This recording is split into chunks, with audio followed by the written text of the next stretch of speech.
ఒక straight question చాలా స్ట్రైట్‌గా అడుగుతాను. అంతే స్ట్రైట్‌గా ఆన్సర్ ఇవ్వండి. నితిన్‌తో సినిమాలు చేయడం వల్ల, నితిన్‌తో జర్నీ ఎక్కువ అవ్వడం వల్ల మీ కెరీర్‌కి ఉపయోగపడిందా? అది ఉపయోగపడకుండా పోయిందా? డెఫినెట్లీ ఇప్పుడు బిగినింగ్ ఆఫ్ కొన్ని ఇప్పుడు 'గుండె జారిగల్లంతైందే' లేదా 'ఇష్క్' బ్యాక్ టు బ్యాక్ వచ్చేసరికి మాకు కంటిన్యూయస్ సినిమాలొచ్చాయి. హ్మ్. కంటిన్యూయస్ మా కాంబినేషన్‌లో మళ్ళీ 'చల్మోహన్ రంగ' గాని ఒక మళ్ళీ నేను చేసింది ఒక 4, 5 మూవీసే అంతే. కంటిన్యూయస్‌గా చేసింది. అంతకంటే ఎక్కువ లేదు. ఆ! కాకపోతే ఇంపాక్ట్. ఇంపాక్ట్ ఏంటిదంటే మేమిద్దరం బ్లాక్ బస్టర్ సినిమాలు తన తన కమ్‌బ్యాక్ సినిమా 'ఇష్క్'. మళ్ళీ దాని మీద మళ్ళీ బ్లాక్ బస్టర్ 'గుండె జారిగల్లంతైందే.' అలా ఏమైపోయిందంటే ఇండస్ట్రీలో ఒక ముద్ర పడిపోయింది. హ్మ్. తన సినిమాలే చేస్తాడు. నితిన్ మనిషి. ఆ! తన సినిమాలే చేస్తాడు. తన సినిమాలే చేస్తాడు. ఇదొక పర్సెప్షన్ ఏర్పడిపోయింది. హ్మ్. ఇంగ దానికి మనం ఏం చేయలేం. Industry is perception driven. హ్మ్. మనం అంటే పర్సెప్షన్ చాలా ఈజీగా ఏర్పడిపోతది ఇండస్ట్రీలో. కరెక్ట్. చాలా ఈజీ ఇది. బికాజ్ అందరం క్లోజ్ అవ్వము. పర్సనల్‌గా మీటింగ్స్ ఉండవు. హ్మ్. సో, మనకు కనపడిందే మనం నమ్ముతాము. సో, స్క్రీన్ మీద మేము ఎక్కువ కనపడేసరికి ఈళ్ళిద్దరు అలాగలా కొంతమందైతే అప్పట్లో ఫోను చేసి, "మీరు ఆ సినిమా తప్పితే వేరే చేయమనుకున్నారండి" అని కూడా అన్నోళ్ళున్నారు. But that is not the case. ఇంక మనం ఏం చేయగలుగుతాం దానికి? యెస్, ఆ పర్సెప్షన్ వల్ల కొన్ని కొన్ని సార్లు కొన్ని క్యారెక్టర్స్ పోయిన సందర్భాలు ఉన్నాయి. హ్మ్. బట్ నాకు బ్రేక్ ఎక్కడొచ్చిందయ్యా అంటే it is because of him. హ్మ్. తన సినిమా ఆయన నితిన్ సింగ్ గారి సినిమాలు చేయడం వల్లే నాకు బ్రేక్.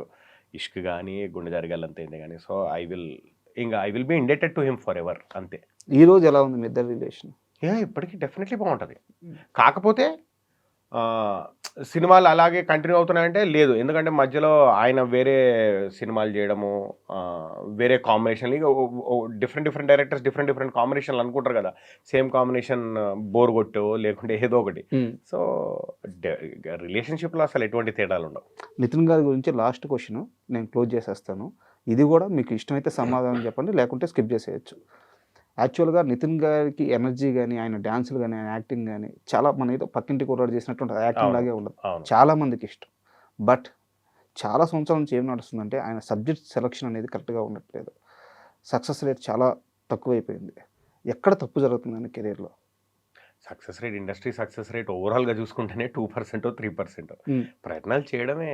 అందరూ ఇది వర్కౌట్ అవుతది, ఇది వర్కౌట్ అవుతది అని చెప్పలేం గదా! ముందే. హ్మ్. ఎవ్రీథింగ్ కొన్ని గుండెకు హత్తుకునే సబ్జెక్ట్ కొన్ని వర్కౌట్ అవుతాయి. కొన్ని కొన్ని సార్లు ఎలా ఉంటదంటే గుడ్ ఫిల్మ్స్ గూడా కొన్ని కొన్ని సార్లు రాంగ్ రిలీజ్‌ల వల్లో, రాంగ్ రిలీజ్ డేట్‌ల వల్లో చాలా వగేరా వగేరా కారణాలుంటాయి. ఆయనకిప్పుడేం సక్సెస్ లేకుండా ఏం పోలేదు. 'భీష్మ' మంచి బాగా ఆడిన హ్మ్. సినిమానే. మళ్ళీ ఆ బ్లాక్ బస్టర్ ఆయనకి హ్మ్. కెరియర్‌లో. 'భీష్మ' అనేది గూడా వచ్చి చాలా సంవత్సరాలు అయిపోయింది గదా! సో, ఇట్ హ్యాపెన్స్ అంటే ఇండస్ట్రీలో. నా డౌట్ ఇంకా స్ట్రెయిట్‌గా అడుగుతున్నాను. సబ్జెక్ట్ సెలక్షన్‌లో ఆయన ఎంత పర్టిక్యులర్‌గా ఉంటారు? 100% పర్టిక్యులర్. అందరూ పర్టిక్యులర్‌గా ఉంటారు. But to be very frank, ఎవరికీ కెరియర్ మీద హ్మ్. పర్టిక్యులర్‌గా ఉండకుండా ఉంటారు చెప్పు. ప్రతి ఒక్కళ్ళు ఉంటారు. కొన్ని వర్కౌట్ అవుతాయి. కొన్ని అవ్వవు అంతే. హ్మ్. టైం బ్యాడ్ ఉన్నప్పుడు వర్కౌట్ అవ్వని పీరియడ్ కొంచెం ఎక్కువ నడుస్తది. హ్మ్. టైం గుడ్ ఉన్నప్పుడు యావరేజ్ సినిమాలు కూడా బ్లాక్ బస్టర్ అవుతాయి. ఓకే. అంతే. అండ్ మీ విషయానికొస్తే చాలామంది చెప్పింది అన్ని దగ్గరలా కరెక్ట్‌గా ఉంటాడు. తెలివితేటలతో ఉంటాడు. ఫోకస్డ్‌గా ఉంటాడు. స్నేహం విషయంకొచ్చేలేకే మనోడికి మైండ్ పనిచేయదు. అందరిని బ్లైండ్‌గా నమ్మేస్తాడు. నేను ఎగ్జాంపుల్స్ చెప్తాను. ఇండస్ట్రీలో మీ పక్కనే బావా, బావా అంటూ తిరుగుతూ మీ క్యారెక్టర్స్ కొట్టేసినోళ్ళున్నారు. మీ చుట్టూ మిమ్మల్ని ప్రైజ్ చేస్తూ మధు, మధు అంటూ తిరుగుతూ మీ డబ్బులు కొట్టేసినోళ్ళున్నారు. స్నేహం విషయంలో నాకు తెలిసి మీ అంత మోసపోయిన వ్యక్తి ఇంకొకరుండరు. ఎందుకు అక్కడికెళ్ళలేక మీరు ఆలోచించలేక ఎమోషన్ వైపు వెళ్ళిపోతున్నారు?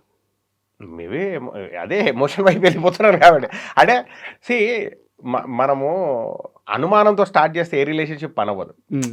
ఈడిని అనుమానిచ్చి, ఆడిని అనుమానిచ్చి, అరే! ఈడిప్పుడు మనకేసేస్తాడు, దెబ్బేస్తాడు. హ్మ్. ఆ అనుమానం పెట్టుకుంటే పనవ్వదు. మనం బ్లైండ్‌గా నమ్మింది చేసుకుంటూ ఎళ్ళిపోవాలి. కొన్ని దెబ్బలు తగులుతాయి.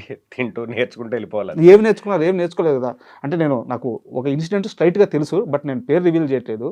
ఏ ఆర్టిస్ట్ అయితే మీ క్యారెక్టర్ కొట్టేసి, మీ పక్కనే ఉంటూ, మీకొచ్చిన క్యారెక్టర్‌ని కొట్టేసి, ఈరోజు అతను ఇండస్ట్రీలో సర్వైవ్ అవుతున్నారు. మీరు గూడా ఇతనితో అదే పర్సన్‌తో మీరు ఇప్పటికి స్నేహం చేస్తూనే ఉన్నారు.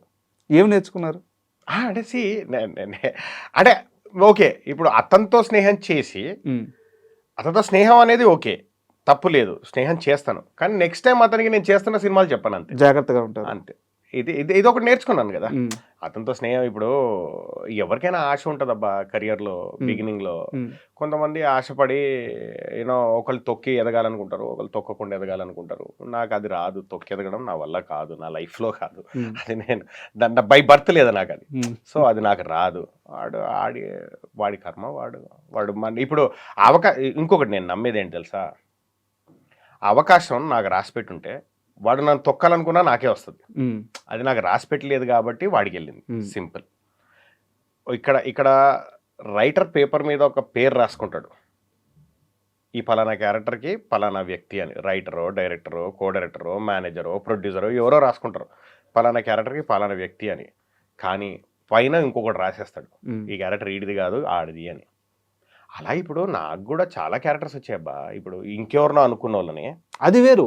అదే ఇప్పుడు ఇప్పుడు వాళ్ళకి తెలిసిందనుకో ఫస్ట్, ఉమ్, అరే నన్ను అనుకున్నారు ఈ క్యారెక్టర్, అరే అది నా క్యారెక్టర్ ఆడి చేశాడు. అది కాదు పాయింట్. నాకు కూడా వేరేల క్యారెక్టర్ వచ్చింది అని అంటే ఫస్ట్ ఇంకెవరిని అనుకుని ఉంటారు కదా. ఫైనల్ ఎవడు చేస్తాడో ఆడిదే క్యారెక్టర్. ఇప్పుడు మీరు సెకండ్ కేసులో చెప్పేది ఇండస్ట్రీలో జరగడం చాలా కామన్. కామన్ అది. ఎందుకంటే 3 ఆప్షన్. సో అది ఆడు తొక్కి సంపాదించాడా, తొక్కకుండా సంపాదించాడా, ఆడు బటరింగ్ చేసి సంపాదించాడా, అవతలోడికి డబ్బులు ఇచ్చి సంపాదించాడా, ఇంకా అదంతా ఇమ్మెటీరియల్. ఫైనల్గా అది ఆడు వేసాడు ఆ క్యారెక్టర్ అంటే అక్కడ పైన రాసి పెట్టేశాడు అంతే, ఈ క్యారెక్టర్ వీడు వెయ్యాలి అని. సో దాని గురించి మనం బ్రెయిన్లో పెట్టుకొని ఆడితో స్నేహం చేయకుండా ఎన్ని waste. Until and unless someone, నేను ఒకటి బాగా నమ్ముతా, నా ఫ్యామిలీ మెంబర్స్ జోలికి రానంత వరకు ఓకే ఎవడైనా నాకు ఫ్రెండే. ఒక్కసారి ఆ పరిధి దాటి ఎవడన్నా నా ఫ్యామిలీ మెంబర్స్ జోలికి వస్తే ఆడెవడైనా ఒకటే, అంతే. వచ్చాడు పక్క హైదరాబాద్ బయటకు వచ్చాడు అంతే. నా ఫ్యామిలీ మెంబర్స్ జోలికి రానంత వరకు, నా వరకు వస్తే ఓకే, నన్ను దాటిపోవద్దు. నన్ను దాటి నా ఫ్యామిలీ మెంబర్స్ జోలికి ఎవడన్నా పోయాడా ఆడెవడైనా ఒకటి. ఇంకా అది ఇంకా మనకు అంటే స్వతహాగా మనిషిగా యానిమల్ ఇన్స్టిక్ట్ అంటారు దాన్ని, అది ప్రతి ఒక్కడికి ఉంటుంది. సో అది నన్ను ఏమన్నా చేయని నేను తట్టుకుంటా, నన్ను దాటిపోవద్దు, అంతే. సూపర్. మామూలుగా మనిషి రోజుకి ఎన్ని గంటలు పని చేస్తాడు? డిపెండ్స్ ఒక్కొక్కడి కెపాసిటీని బట్టి. సరే ఎన్ని గంటలు నిద్రపోతాడు? నిద్రపోవాలి ఒక అంటే ఏజ్ని బట్టి మళ్ళీ ఒక పనిచేసే ఏజ్లో, బాగా పనిచేసే ఏజ్లో 4-5 గంటలు నిద్రపోయినా పర్వాలేదు. చేశారు కదా 18 గంటలు 20 గంటలు పని చేశారు యుఎస్ నుంచి. ఈ మధ్య కాలంలో చేశాను సినిమాలు. ఓకే, సినిమాలు చేస్తూ పని చేసేప్పుడు కూడా చేశాను. పని చేస్తూ సినిమాలు చేస్తూ రోజుకి 18 గంటలు 20 గంటలు రోజుకి 4-5 గంటలు నిద్రపోతూ పని చేశారు. అలా 4 years చేశాను. అలా కష్టపడి సంపాదించిన డబ్బులు 25 లక్షలు. ఏం చేశారు ఆ 25 లక్షలు? రకరకాల స్ట్రైట్గా చెప్పండి. అంటే మోసం ఏం పోలేదు, బిజినెస్ లో పెట్టాను, పోయాయి డబ్బులు అంతే. కాదు, అబద్ధం చెప్తున్నారు. లేదు నిజంగా. ఇప్పుడు అది మోసం అనుకోవాలా, లేకుంటే ఇప్పుడు బిజినెస్ లో పెట్టాము, ఒక ఫ్రెండ్ మోసం చేయలేదా? అంటే ఇప్పుడు ఫ్రెండ్ మోసం అని అనలేం మనం. ఎందుకంటే ఇప్పుడు పుసుకుని అది క్లిక్ అయి ఉంటే ఆ డబ్బులు ఇచ్చేవాడుగా, ఆడు క్లిక్ అయ్యి అది డబ్బు ఒకడైతే ఒకడు చేసాడులే, మరి అవుట్ రైడ్ మోసం చేశాడు దరిద్రుడు. అది క్లిక్ అవుతున్న బిజినెస్ ని కూడా వేరే ఒక అంటే నమ్మి అవుట్ రైట్ గా డబ్బులు పెడితే మా గ్రూప్ నంతా ముంచాడు. గ్రూప్ నంతా ముంచేసి అటు మండుకోలేదా? మండింది. ఇంకా ఏం చేస్తాం, ఆడికి ఫోన్ చేసి అడిగిన తర్వాత కూడా నువ్వు ఇవ్వలేదు నాకు, నువ్వెవరు నన్ను అడగడానికి అని అంటే, కరెక్టే లే, నేను నా ఫ్రెండ్ని నమ్మి ఇచ్చాను, ఇక ఆడిని డైరెక్ట్ ఏమడతాం, ఈడు నా క్లోజ్ ఫ్రెండ్, సో తన్ను ఏమనలేము, ఇట్స్ ఓకే. అండ్ మీ యాక్టింగ్ విషయానికి వస్తే, ఇప్పుడు మామూలుగా ప్రతి యాక్టర్కి కూడా ఇది నా డ్రీమ్ రోల్ అని చెప్పి ఉంటుంది అనమాట, ఇలాంటి ఒక క్యారెక్టర్ చేయాలి అని చెప్పేసి. మధునందన్కి అలాంటి క్యారెక్టర్ ఏంటి? ఫర్ ఎవర్ లైఫ్ టైంలో మళ్ళీ అది క్రియేట్ చేయగలిగితే ఎప్పటికి కూడా అరుంధతిలో సోను సూద్. బా, ఎప్పటికైనా దానికి మించిన క్యారెక్టర్ నాకు నా పర్సనల్గా ఇంతవరకు నేను స్క్రీన్ మీద అంత ఎక్సైట్ అయి చూసిన క్యారెక్టర్ లేదు, రాదు నాకు. అలాంటి క్యారెక్టర్ చేయాలని ఉంది అది అస్సలు. Oh my god, goosebumps. ఇప్పటికీ థియేటర్లో వేస్తే ఆ సినిమా మళ్ళీ రిలీజ్ చేస్తే మళ్ళీ 100 రోజులు ఆడుతుంది ఆ సినిమా. అంత కిక్, అది అంత కిక్ ఇచ్చే సినిమా అది అరుంధతి. అంత వెల్ మేడ్ ఫిల్మ్ అది. కరెక్ట్. అయితే మన ఇండస్ట్రీలో, అంటే నేను ఈ వర్డ్ వాడొచ్చో వాడకూడదో నాకు తెలియదు, మన ఇండస్ట్రీలో మాత్రం ఉందనుకుంటాను, ఒక దౌర్భాగ్యమైన పని ఉంది. అంటే చాలా బాధతోనే ఈ వర్డ్ వాడుతున్నాను. ఒక యాక్టర్ ఒక క్యారెక్టర్ చేస్తే ఇంక వాడిని దానికే స్టిక్ అని చేస్తారు. ఇప్పుడు మధునందన్ అంటే హీరో ఫ్రెండ్. ఈ ఫేజ్ దాటడానికి మీకు ఆల్మోస్ట్ లాస్ట్ 2-3 years నుంచి ఆ ఫేజ్ దాటారు మీరు. ఎస్ దాటాను మెల్లిగా. ఇప్పుడు నాకు డిఫరెంట్ కైండ్స్ ఆఫ్ క్యారెక్టర్స్ పడుతున్నాయి, డిఫరెంట్ కైండ్స్ ఆఫ్ రోల్స్ అవును. పడుతున్నాయి. అంటే లీడ్ క్యారెక్టర్స్ పడుతున్నాయి, సపోర్ట్ క్యారెక్టర్స్ పడుతున్నాయి, ఆపోజిట్ క్యారెక్టర్స్ కరెక్ట్ దాటారు, ఇప్పుడు దాటారు. Yes, ఇప్పుడు yes. ఉదాహరణకి జోష్ రవి గారు నాకు తెలిసి మన తెలుగు ఇండస్ట్రీలో ఆ ఏజ్ గ్రూప్లో అద్భుతమైన నటుడు. ఎలాంటి క్యారెక్టర్నైనా ఖచ్చితంగా పండించగలరు, అన్ని ఎమోషన్స్ చేయగలరు. బట్ ఆయన్ని ఒక్క సినిమాలో ఒక వేషం వేశారని చెప్పి ఇప్పటికీ అలాంటి వేషాలని అడుగుతుంటే ఆయన కెరీరే ఈరోజు ఆల్మోస్ట్ డేంజర్లో పడింది. మీ విషయంలో కూడా అదే జరిగింది, చాలా సంవత్సరాలు పట్టింది దాటడానికి.